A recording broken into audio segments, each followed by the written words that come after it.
Kesengati biletes Baba Mungu Jaedwishe Babangati biletes Leso mune Jaedu Banana na na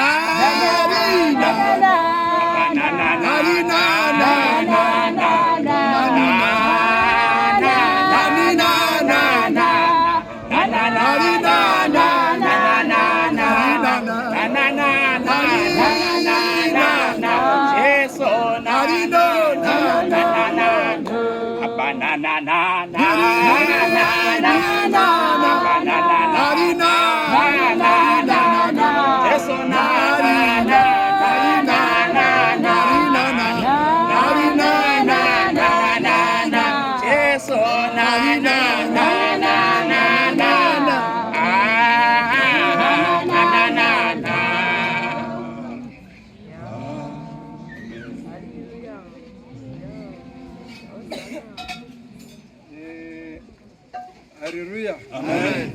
Kutanga ndoda kutenda Mwari wanditendera kuti ndisvikire pano nyama nemweya zviri pamwe ndiri muna Kristu nditi haleluya. Amen. Ndichachingamidza chigaro chaBishop namai neanotsigira zvigaro izvi zvese ndiri muna Kristu nditi haleluya.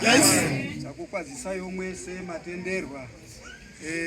Kazhinji ndogara ndichiti handisida kuparidza asi inyasha dzaMwari kusangana neidzi nguva. Kuna amwe aida kudziona idzi nguva asi hana kutenderwa. Muchanditenderawo kuti ndiimbe. Pane testimony yandazwa iri kutaurwa panapa but kwedu tinowanza tichimba unozondibatsira. Bonesi unopa vanhu zvipo zvese zvakanaka mudiwa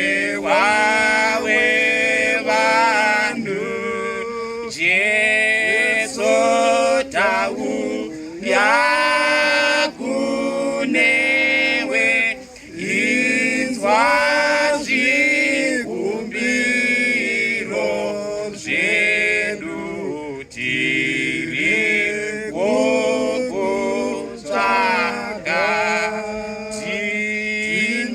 tinoziva mhosva dzedu dzepfungwa mazwine basataka tadzatese ochenure hana dzedu dzorera vanopinduka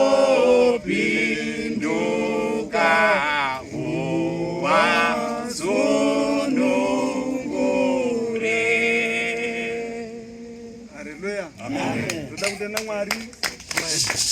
Rimwe zuva takati taungana kudai kune nguva dzinodaidzirwa munamato kana tikawerenga matsamba zvakanaka kune amwe akapa zvikonzero asi rimwe zuva tadaidzira munamato semudaidziro waitwa munamato uyu izwi rakauya rikataura richiti wakakomborerwa uyu wasangana neidzi nguva nhasi wakakomborerwa uri pano.